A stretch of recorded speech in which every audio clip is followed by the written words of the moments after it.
Olá, amigo do Efluente, seja bem-vindo a mais um episódio do EfluenteCast, um podcast onde um doutor em engenharia e um engenheiro ambiental, um professor e um aluno, um consultor ambiental e um operador de estações, um pai e um filho discutem e trocam ideias sobre o tratamento de águas efluentes. Esperamos que vocês gostem. Olá, amigo do Efluente, tudo bom?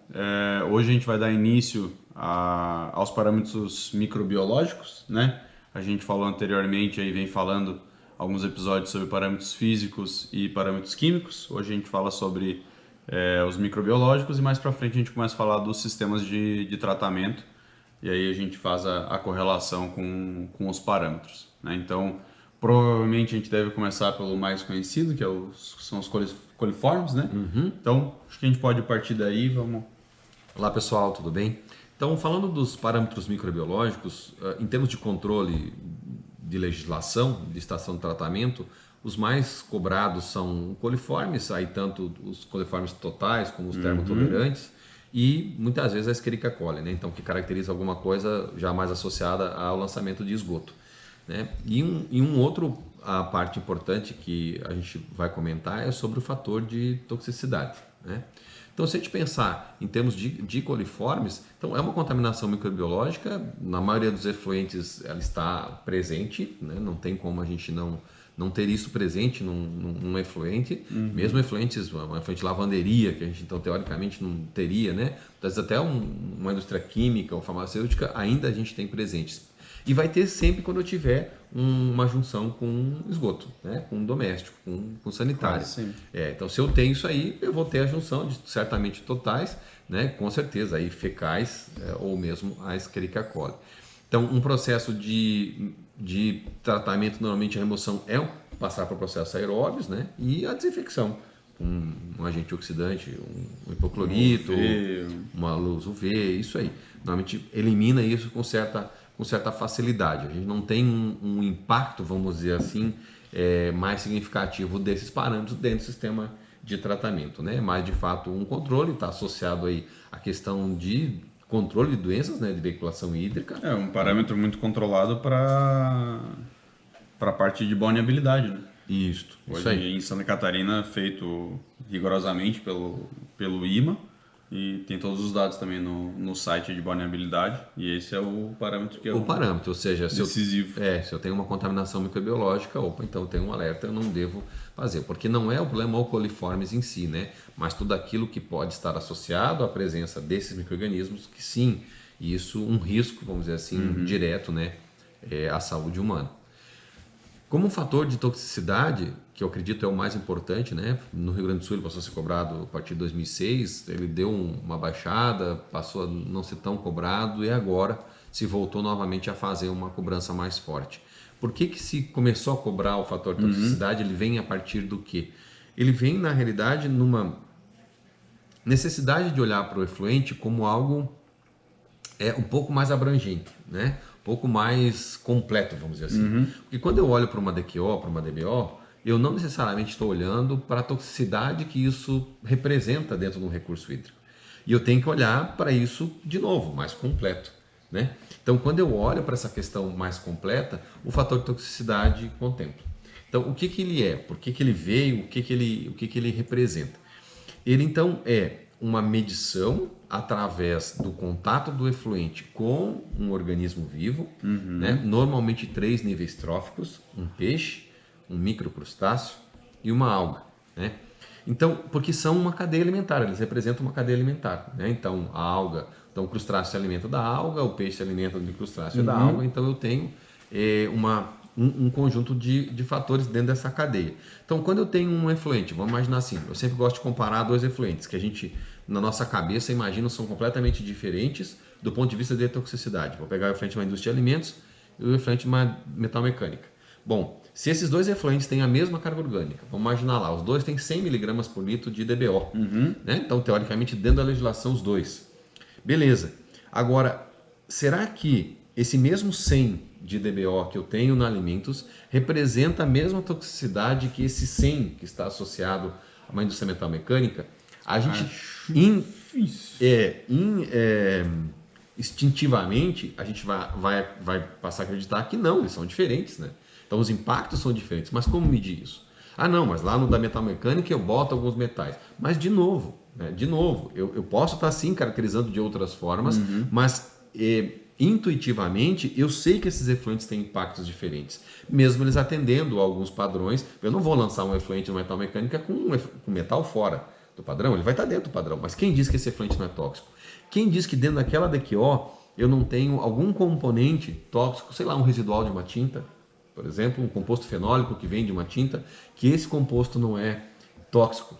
E aí, em cima disso, né, o pessoal começou a olhar e cobrar. Às vezes, não olhando só o valor não é o suficiente. Isso, para olhar de novo para aquilo que eu falei, mais completo, né? Pensar mais completo. Então, assim, o que é esse mais completo? Bom, eu vou pegar esses dois efluentes, então, vou colocar em contato com esses três níveis tróficos e vou verificar o que acontece, né? E aí sim, o que é a observação? É a mortalidade, né? Então, eu coloquei lá o efluente em contato com o peixinho morreu, né? Eu digo, peixinho de barriga para cima, acabou, é tóxico. E aí o que eu faço? Eu vou fazendo sucessivas diluições, e essas diluições são consideradas fatores, né? Então, se eu diluir uma vez, duas vezes, quatro vezes, então até 4 vezes é permitido fazer diluição para que o efluente não cause efeito tóxico, né, que é a mortalidade, nesses níveis tróficos que a gente está observando, né? Então a alga vai morrer, ela é verdinha, ela vai ficar mais amarelada, né? O microcrustáceo também perde mobilidade e o peixe morre. Então, assim, com isso eu consigo fazer uma avaliação. E essa diluição, assim, ela é um fator feito somente para análise, para indicar esse fator, ou... É para análise. Eu posso, a legislação fala em até 32 vezes, né? Diluições de 32 vezes, para avaliar níveis de toxicidez diferentes. Mas em termos de permissão para lançamento, é até 4. Então, eu vou fazer a diluição. Se eu não preciso, se eu botei, e vai sempre progressiva, né? Então, a primeira vai ser lá com 0. Não vou diluir o efluente. Boto, se não houve mortalidade, beleza, meu fator de toxicidade é 0. Né? O que a gente tem observado? Que esses fatores, especialmente para algas, eles, mesmo para a indústria de alimentos, que é uma indústria que teoricamente não teria, né, um efluente tóxico, já apresentam toxicidez, alguma até nível 4, por exemplo. Nossa. Ou seja, precisa diluir 4 vezes para não causar uma toxicidez. Né? Então a gente tem se incomodado um pouquinho. E aí tá, Marcelo, mas o que isso muda dentro do processo de tratamento de efluentes? Por exemplo, dentro da indústria metalmecânica, que é mais comum de a gente ter então fatores de toxicidades maiores, né?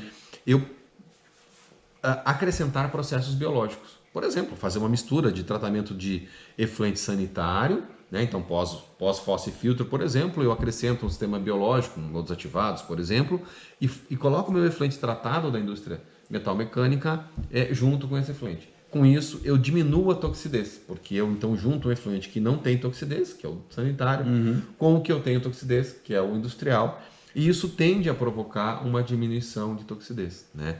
A gente projetou uma estação de tratamento numa indústria de embalagens metálicas. Né? E a gente, na época, foi bem quando iniciou a parte dos fatores de toxicidade. E, na época, né, apenas o tratamento físico-químico era o indicado, né, para a gente poder fazer o tratamento desse efluente. E na época a gente já acrescentou um sistema biológico. Né? O que acontece lá? Eles têm um lodo que volta e meia, né? Então a gente acrescentou um reator biológico em batelada, né? Lodos ativados em batelada. E o que acontece? De tempos em tempos o lodo deles morre. Né? Então eles vão indo, adaptam o lodo e eles pegam o lodo de curtume, né? E colocam para lá, adaptam. Ele vai um ano e meio, ele morre. Ou seja, eu tenho um fator de toxicidade que está agindo ali, eu tenho um lodo então que eu tenho que fazer um descarte adequado, mas ao mesmo tempo o meu efluente tem uma toxidez menor, porque eu então trabalhei isso dentro do processo de tratamento. Né? Então acho que é isso que o fator de toxicidade tem trazido de forma diferente, especialmente para esses efluentes naturalmente mais tóxicos, né? Uma indústria química, uma indústria farmacêutica, uma indústria metalmecânica, elas tendem a ter, uma indústria de papel celulose, tendem a ter esse efluente com maior toxidez, né? E aí sim a gente tem que fazer esse processo pensando no tratamento para reduzir. No caso da indústria de alimentos, ainda para mim é uma incógnita, né? Porque esse efluente tem aí um grau de toxidez para algas nesse nível, num efluente que teoricamente a gente não teria problema. Pode ser lá os detergentes, pode ser algum residual de detergente que a gente tem, um quaternário de amônia, que pode fazer aí esse processo, mas para mim ainda não está claro, né, o porquê a gente tem esse efeito, vamos dizer assim, né? Mas os efeitos em termos de tratamento é isso, eu preciso ter um efluente que não cause um impacto significativo, olhando sob um ponto de vista mais amplo, né? Hoje, se a gente vai falar, e a gente não comentou aqui, dos parâmetros que a gente poderia falar até num episódio separado, né?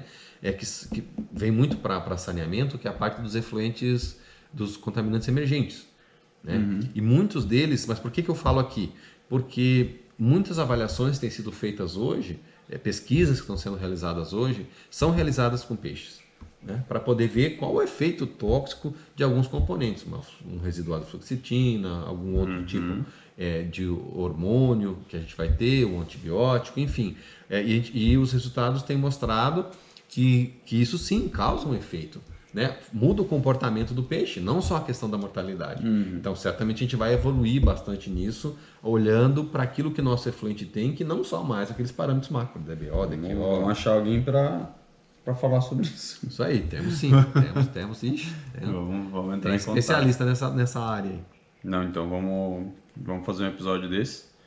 Eu acho que é isso, dá para dar uma pontuada bem interessante. Acho que interessante ponto da microbiologia é só comentar, né? A gente não vamos falar aqui sobre a questão microbiológica, por exemplo, dos ativados, mas a gente vai falar lá quando a gente falar sobre o tratamento. Então ali a gente coloca e relaciona um pouquinho essa parte microbiológica, mas no sentido do tratamento, né? E não de um parâmetro de lançamento. Aqui a gente está dando mais uma pincelada, uma introdução aos parâmetros e deixando um pouquinho mais solto para que então futuramente a gente consiga aprofundar dentro de cada um, né? Então, lodos ativados a gente vai falar mais especificamente sobre eles, sistemas de saneamento a gente vai falar mais específico, remoção de nutrientes, de novo a gente vai voltar a falar de nitrogênio, vai voltar a falar de fósforo, que a gente já falou aqui nos episódios anteriores, mas a gente vai aprofundar quanto a parte prática de remoção, né? Isso então, aí, a gente fez algumas... Microbiologia do lodo. Fizemos aqui uma introdução,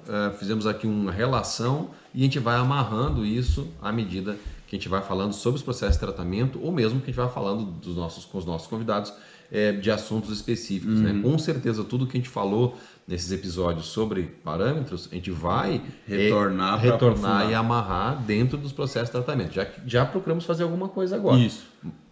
Lógico, sempre vai ter uma amarração com o processo de tratamento, né? Mas a ideia é mais um conhecimento realmente mais geral, mais amplo, que nos permita, quando estivermos falando de um processo de tratamento, não precisar voltar aqui, né, a falar sobre o parâmetro em si. E agora, mais para frente, na sequência ainda dessa primeira temporada que a gente tá elaborando aí, a gente já vai começar a falar dos sistemas de tratamento, né? Então, o tratamento biológico, próximos episódios, químico, né? Então, nas próximas semanas deve estar saindo aí, indo pro ar esses episódios. Então, por favor, fiquem ligados aí, né? Se vocês tiverem com um interesse no conteúdo. De novo, que a gente já vem falando alguns episódios, né? Se vocês acharem que faltou a gente comentar alguma coisa, vocês têm alguma dúvida um pouquinho mais específica, vocês querem trazer um caso de vocês para saber a nossa opinião, também é só entrar em contato por e-mail ou pelo direct, né? Ou pelo LinkedIn, se vocês se sentirem mais confortáveis, enfim. E aí a gente vai conversando para produzir um conteúdo mais específico para isso, ou até mesmo para ajudar numa relação, alguma coisa assim. Certo? Então, muito obrigado pela atenção de vocês. Fiquem ligados que, como a gente falou, a gente vai estar liberando mais conteúdo e mais episódios para vocês. Isso aí. Até mais. Olá, amigo do Efluente. Chegamos ao final de mais um episódio do Efluente Cast. Se tu gostou, por favor, deixa aqui o teu like. Se tu não gostou, deixa aqui a tua sugestão para que a gente possa aprimorar cada vez mais os nossos episódios. E, por favor, não esquece de compartilhar esse episódio com o teu chefe, teu colega, um ex-colega de faculdade, alguém que possa também apreciar o conteúdo que a gente tem a oferecer, beleza? Até a próxima. Um abraço.